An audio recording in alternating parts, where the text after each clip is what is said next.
యేసు వారికి ఇరువైపులా సిలువేయబడ్డాడు. ఒకడేమన్నాడు, ఒకడు ఆయన దూషిస్తూ నువ్వు క్రీస్తువు కదా, నిన్ను నీవు రక్షించుకోలేము, మమ్మల్ని కూడా అంటే మళ్ళీ దొంగతనం చేద్దామని వదిలేస్తాయి. ఈ లోక సంబంధమైతే ఆలోచన చేస్తాడు. ఈ లోక సంబంధమైన దానికోసమే అంటే నువ్వు చాలా గొప్పడు కదా, నువ్వు ఏమి ఇలా ఎర్ర సముద్రం 2 పాలు అయిపోయింది కదా, లేదా కుష్ఠరోగి ఇలా అనగానే కుష్టి పోయింది కదా, నువ్వు లేచి నమ్మనగానే కుంటోలు లేచి నడిచారు కదా, కాబట్టి శిలువ మీద కూడా నువ్వు ఏం చేయగలవు, నువ్వు దిగిపోగలవు, మమ్మల్ని దించేయగలవు.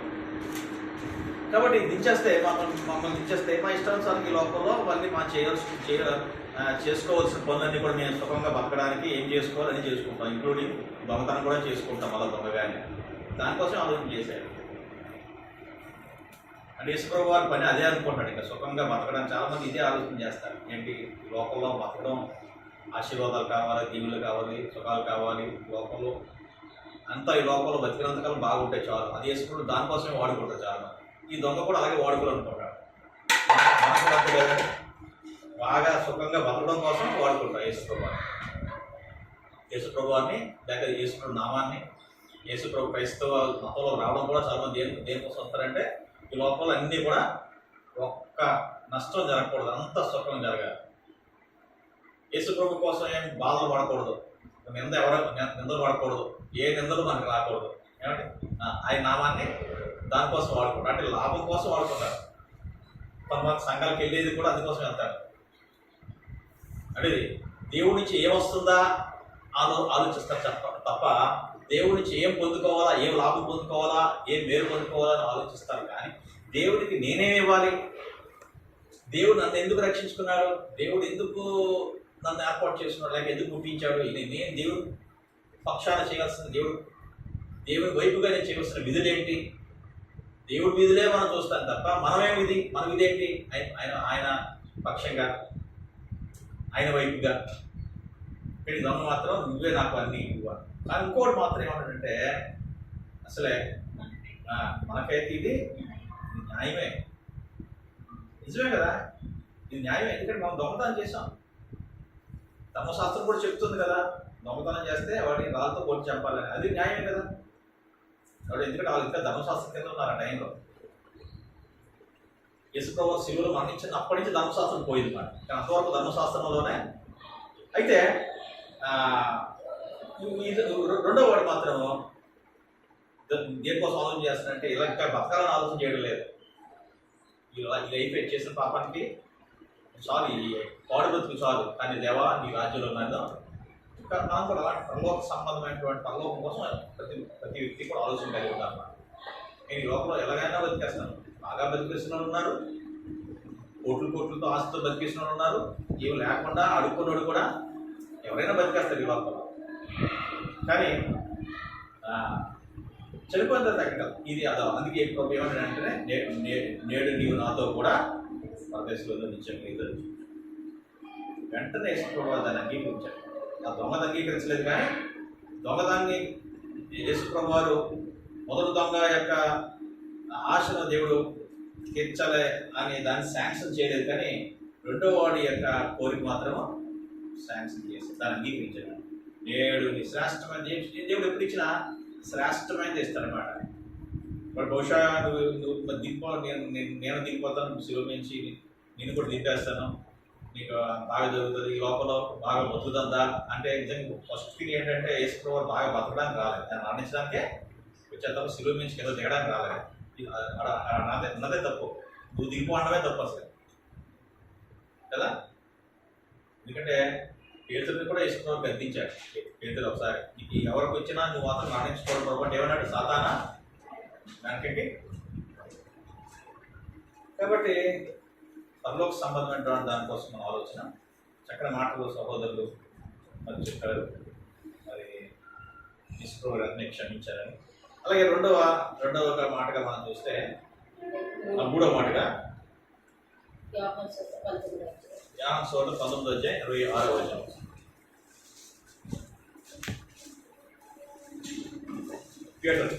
చదువుతామా? యోహాను సువార్త 19 అమ్మా అదే యోహాను సువార్త అన్నీ కూడా ఏమైనా ప్రేరేపించితే 2 మాటలు చెప్తారు కోసం ప్రేరేపించబట్టి యోహాను సువార్త 19:26 పెడదాం. యోహాను సువార్త 19:26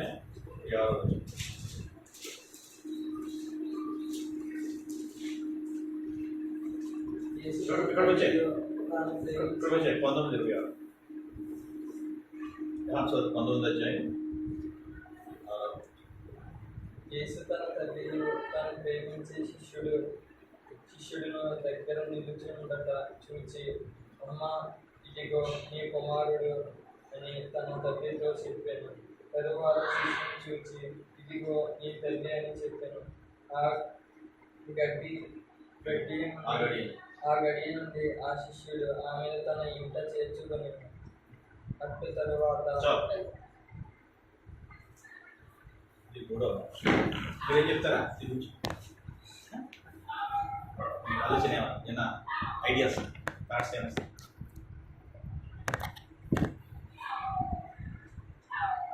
చెప్తారు? మీరు చెప్తారా? సరే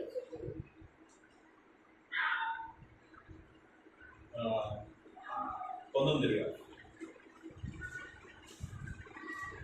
యేసు తన తల్లియు తాను ప్రేమించిన శిష్యుడినో దగ్గర నిల్చుంటూ చూసి, అమ్మా ఇదిగో నీ కుమారుడు అని తన తల్లితో చెప్పాడు. తర్వాత శిష్యుని చూసి, ఇదిగో నీ తల్లి అని చెప్పాడు. ఆ గడియ నుండి ఆ శిష్యుడు ఆమెను తన ఇంట చేర్చుకోండి.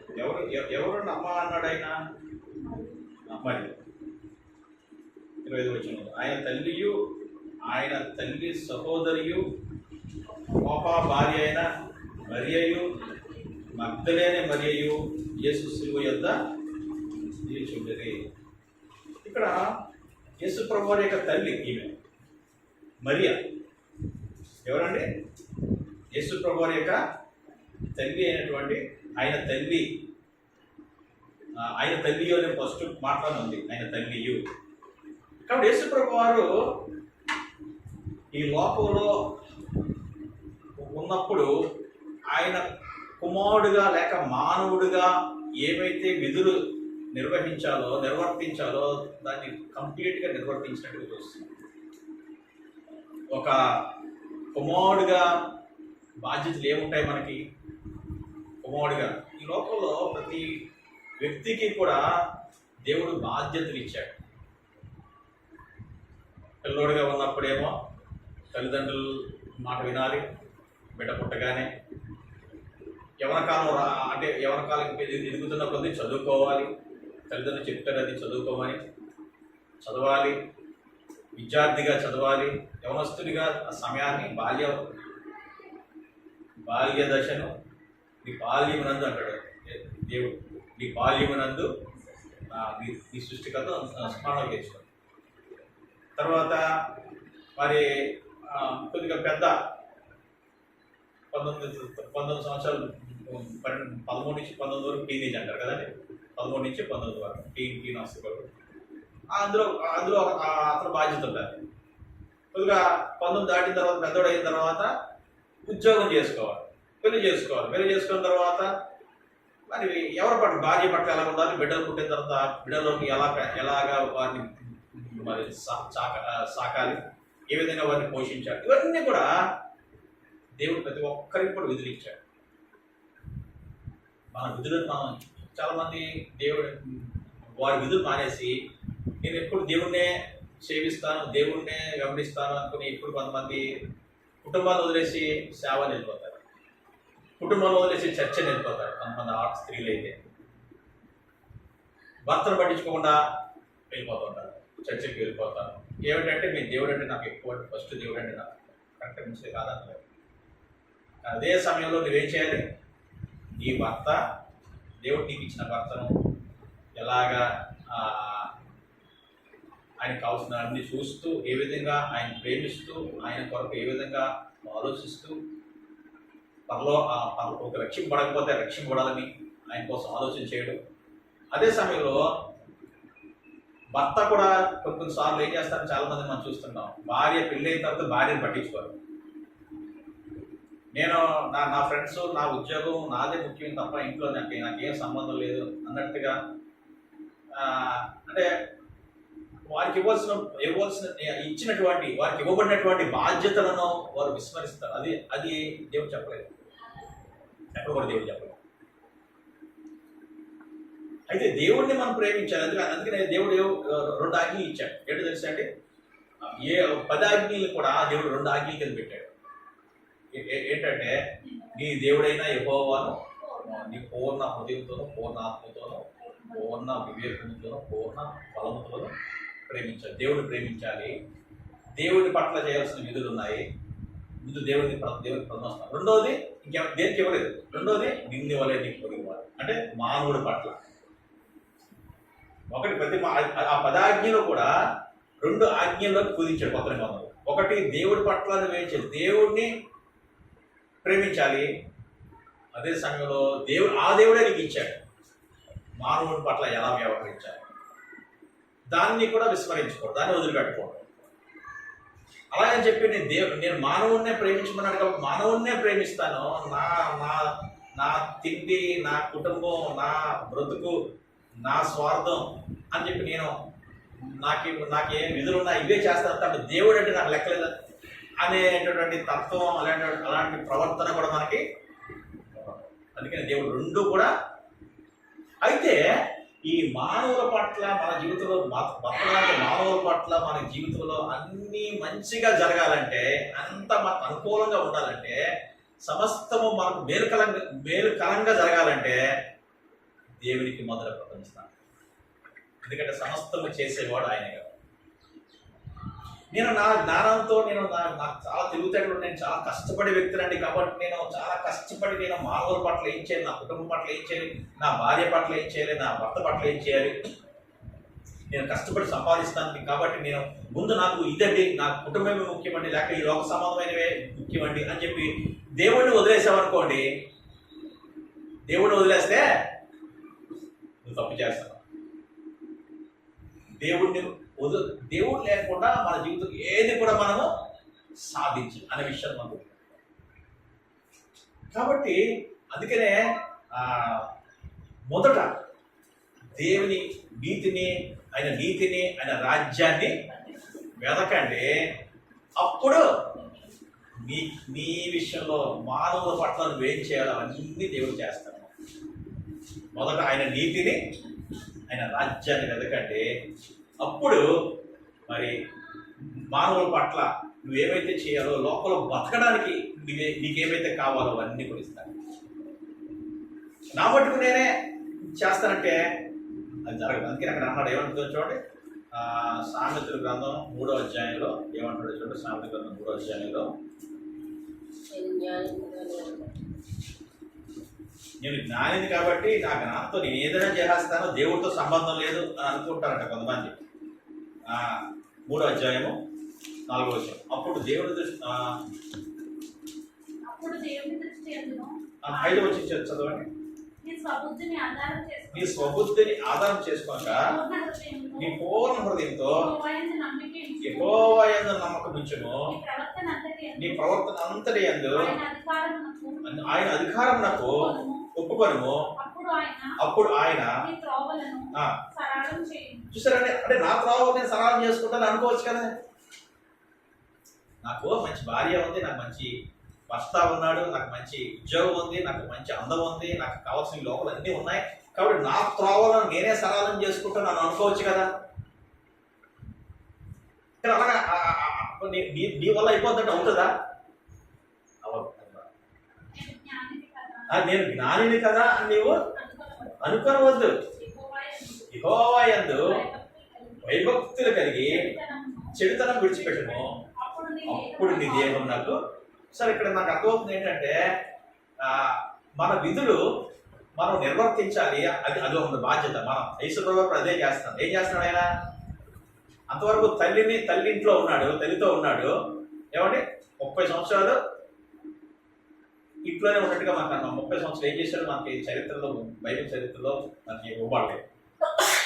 కానీ 3.5 సంవత్సరాలు మాత్రమే యేసుప్రభువు సేవ బోధించడం ప్రారంభించాడు.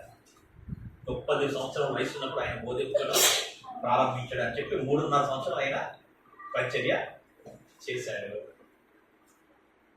అయితే ఈ 3.5 సంవత్సరాల్లో కూడా చాలాసార్లు వచ్చాడు. నీ తల్లి చిన్నప్పుడు కూడా వచ్చాడు. నీ తల్లి మీ తండ్రి వెతుకుతున్నారు కదా అంటే ఏమన్నా తెలుసా యేసుప్రభు వారికి? ఏమన్నానంటే నేను నా తండ్రి పనుల మీద ఉండాలని మీరు అడగరా అంటే దేనికి ప్రథమ స్థానం ఇచ్చాడు ఆయన? దేవుడికి. ఎందుకంటే ఆయన వచ్చిన పనే అందుకోసం, దేవుడు కదా ఆయన వచ్చిందే ఎందుకోసం వచ్చాడు ఆయన. కాబట్టి యేసుప్రభు వారి గురించి మనం ఏం ఆలోచించాలంటే ఆయన రెండు విషయాలు, 2 బాధ్యతలను నిర్వర్తిస్తున్నాడు. ఒకటి తల్లితో ఉన్నాడు. ఇప్పుడు తల్లి ఇప్పుడు శిలువ మీదకి ఎక్కాడు యేసుప్రభు వారు, శిలువను మరణిస్తాడు, చనిపోతాడు. తర్వాత మళ్ళీ ఈ లోపల జీవిస్తాడా? ఆయన జీవించడు. చనిపోయి సమాధి చేయడం మళ్ళీ ఏం చేస్తాడంటే ఆయన ఒకరు మళ్ళీ ఈ లోపల ఉంటారనుకుంటే వాళ్ళ అమ్మ నేను వస్తాను, ఇంకో 3 రోజులు నేను చనిపోతాను, 3వ రోజు తిరిగి లేస్తాను, అప్పుడు నీ సంగతి నేను చూసుకుంటాను అని ఉండేవాడు. కానీ ఆయన వదిలి వెళ్ళిపోవాలి. ఎందుకంటే ఇదే పని కదా ఆయన పని ఏంటంటే లోపల జీవించడం పని కాదు.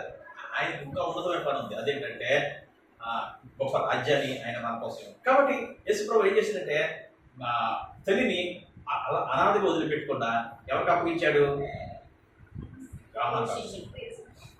ఈ శిష్యుడు ఎవరో తెలుసా అండి? ఈ శిష్యుడు ఎవరో తెలుసా? రొమ్మును ఆనుకుని ఉండేవాడు అనమాట. ఎక్కువ నమ్మకస్తుడు కదా, రొమ్మును ఎక్కువ ఆనుకుంటాడు, నమ్మకస్తుడు అనమాట. అంటే యేసుప్రభు వారితో ఎప్పుడు రొమ్మును ఉండేవాడు. అక్కడ యేసుప్రభు వారు దగ్గరగా ఉండేవాడు అనమాట. ఎవరు పడితే వాళ్ళకి అప్పగించలేదు యేసుప్రభు వారు. ఎవరికి అప్పగించాడంటే చాలా పాత పని అని చెప్పి ఎవరికో అప్పచెప్పారు అనుకోండి, ఏమవుతుందో సరే చూస్తారో చూడండి. కానీ యేసుప్రభు వారికి తెలుసు ఇదైతే బాగా చూస్తారు. ఎవరంట? యోహాను రొమ్మును ఆనుకు అర్థం గురించి రాయకూడదు ఏంటంటే రొమ్మును ఆనుకున్నాం. కాబట్టి ప్రియులారా ఇదిగో లూకా సువార్త ఎక్కడుంది? 23వ అధ్యాయం 23వ అధ్యాయం 43. యాహాను సువార్త కదా,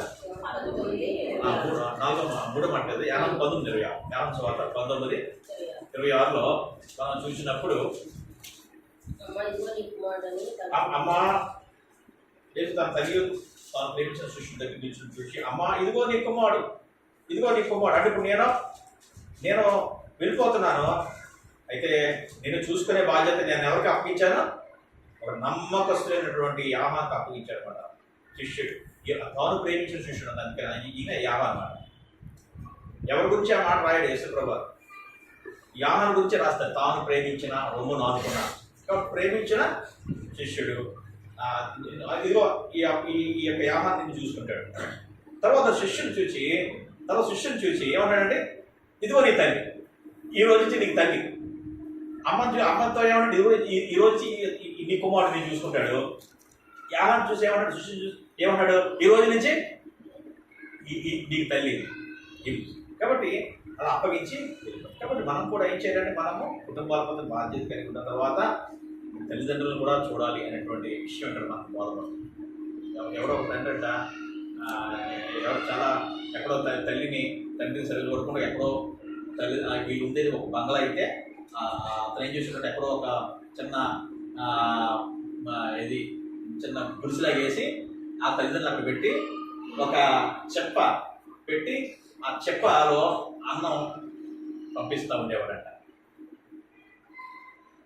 అప్పుడు అది ఎవరు చూసారు? అలా పెట్ట ఎవరు చూసారో తెలుసా అండి? కొడుకు చూశాడు. కొడుకు చూసి అప్పుడు అన్నాడంట ఆ చెప్పను బయట పాడేస్తుంటే అలమానాన్ని చచ్చిపోయిన తర్వాత పాడేస్తుంటే పాడేది జాగ్రత్త ఉంచేది అది. ఎందుకంటే నేను కూడా నీకు అందులోనే పెట్టాలి. ఎందుకంటే తండ్రి వాళ్ళ అమ్మ నాన్నలకి ఏ చెప్పలో పెట్టడం ఎంత హీనంగా చూశాడో అదంతా ఎవరు గమనించాడు? కుమారుడు గమనించాడు. కాబట్టి అది ఏం చేశాడో అదే ఎవరికి వచ్చిందండి? ఇతన వాళ్ళ తల్లిదండ్రులకి కూడా చూడాలని, అలాగే చూడాలని దాన్ని దాచిపెట్టించాడు. తల్లిదండ్రులకేమో కొడుకు చూశాడు, ఆ కొడుకులకేమో ఆ కొడుకుకేమో ఆ కొడుకు అదే చెప్పలో. అంటే ఇక్కడ గమనించాల్సింది ఏంటంటే మనం ఏం చేసామో అదే మనకి తిరిగి వస్తుంది. 2 మాటలు దీంట్లో చెప్తాను. ద్రాక్షరసం అయిపోయినాడేమో నాతో నీకేం పని అంటాడు తల్లి. అక్కడ తల్లిని లెక్క చేయనట్టుగా ఉంటాడు. కానీ చనిపోయే టైంలో కొడుకు శిష్యుడికి అప్పచెప్తాడు. అంటే బాధ్యత. నాలుగో పాయింట్ ఏంటంటే తల్లిదండ్రులని ప్రేమిస్తే దీర్ఘాయుష్మంతులు అవుతాడు. తల్లిదండ్రులు సహా ద్వేషిస్తేనే నా శిష్యుడు కాడన్నాడు. అంటే క్రమమైన పద్ధతిలో వెళ్ళాడు దేవుడు. ప్రతి ఒక్క విశ్వాసి దేవుడు నమ్ముకున్న క్రమమైన పద్ధతిలో వెళ్ళాలి. చూడవలసిన సమయంలో చూడవలసిన రీతిగా చూడాలి, విడిచిపెట్టాల్సిన సమయంలో విడిచిపెట్టాలి. ఆదమావుకి అదే బాధ్యత చెప్పాడు. ప్రయాసలు పిల్లలకి అంటారు తల్లి భార్య ద్వేషించమన్నప్పుడు నన్ను ద్వేషించి ఎవరైనా తల్లిదండ్రులు ద్వేషించకుండా విడిచిపెట్టుకుని ఉంటే వాడు నాకు పాత్రుడు. కాబట్టి మరి యేసు ప్రభువు వారు ఆయన తల్లిని వదిలిపెట్టారు. చనిపోయే సమయంలో కూడా ఇంకోటి ఏంటంటే చనిపోయే సమయంలో నేనే బాధలో ఉన్నాను, నిన్నే చూస్తున్నాను అనలేదు. నేనే బాధలో ఉన్నాను, నన్ను ఎవరు చూస్తారని అనలేదు. కానీ చివరికి ప్రాణం పోతున్న పరప్రాణంతో ఉన్నప్పటికీ కూడా తల్లిని జ్ఞాపకం చేసుకోలేదు. ఎంత గొప్ప ప్రేమ, ఎంత గొప్ప బాధ్యత, ఎంత గొప్ప మరి ఆలోచన ఆయన కలిగి ఉన్నాడు. దీన్ని బట్టి మాట్లాడారు. నాలుగవదిగా మనం చూస్తే మార్కు సువార్త 15:34 అక్కడ కూడా ఉంది. మార్కు సువార్త 15:34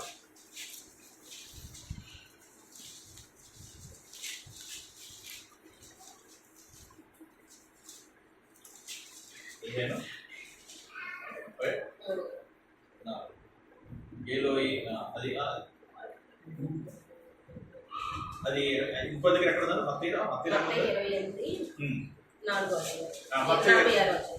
మత్తయి 28:46 కూడా మనం చూద్దాం. ఇది ఎఫ్రాయిం బాబు వచ్చి చదువు. మత్తయి సువార్త ఎంత 28 అధ్యాయము 27:46. ఇది మార్కులో కూడా ఉందని చెప్పాను 15:34. మత్తయి సువార్త 27:46 వచనంలో కూడా అదే అది బాబు ఎఫీ వచ్చి చదివి ఏమన్నా మాట చెప్తే కూడా మంచిది. యేసుక్రీస్తు శిలువలో పలికిన 4వ మాట. ఇంచుమించు 3 గంటలైనప్పుడు యేసు ఏలి ఏలి లామా సబక్తాని బిగ్గరగా కేక వేశాడు.